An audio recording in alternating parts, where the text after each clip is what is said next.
Hi, we're back again today with my good friend Christopher Burgess, who is a cybersecurity expert, and today's second in a series of cybersecurity and internet safety is on location-based services.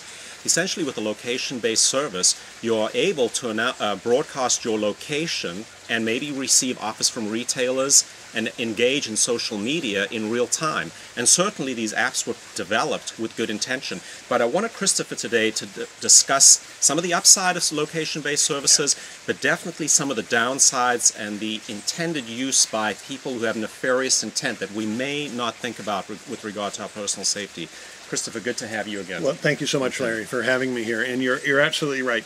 These apps and the services were created to enhance our life, to make our lives more simple, and to be more engaging, as well as to uplift the opportunity for our buying and basically our lifestyle. On the other hand, there are instances where our children are being put at risk, our families are being put at risk, spouses are being put at risk because we're announcing where people are, we're announcing where our children are, and we're announcing where they are and we're not. And, and that information can be aggregated, and in that aggregation or in that real-time monitoring, you are signaling to somebody who may have ill intent that you are available or your child is available, and for that reason, I opt out of use of location-based services, except in those instances, my cell phone, I have it on, but I don't have a third-party app. Why do I have my cell phone on? Because if I have an accident, I want my cell phone talking. I want it connecting so that I can be found. Same thing with your car GPS. It may have a setting that says I'm on.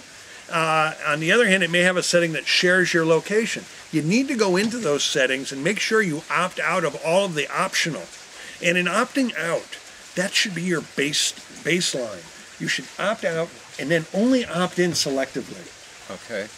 Now, I totally agree with you, but when these upgrades come and they do software patch upgrades to the location-based services, do those automatically default the settings back to 0 where you opted in without intentionally knowing, or should you double check on that? You absolutely should double check, because the provider of the services, be it a third-party application such as Foursquare, Facebook Places, Gowalla, they absolutely, their intent is not to mess up your settings.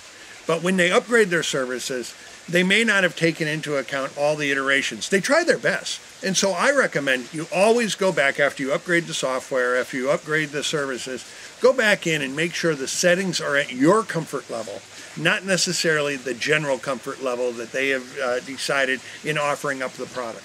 Very good. So don't take these things for granted. You are responsible for your own safety and your settings. And the other thing, as you were saying, is that people can plot on a virtual map where you are and where you're not. It all falls back to one element of our vulnerability as human beings, is our predictability. Absolutely. So don't be giving away information that is of use to someone with nefarious intent. And Christopher always reminds me, you may just say, but I'm only broadcasting my location to my friends. But we know very well, with how broad these social media platforms are, some of your friends or your friends' friends may actually not be people that have good intention, or may in fact not be people you know at all. So exercise good stewardship with the use of location-based services, and think about some of the things Christopher said. Well stated. Okay. Thank you very much, Christopher. My pleasure for me. Looking forward to doing next month's segment with you as well. Absolutely. Thank you.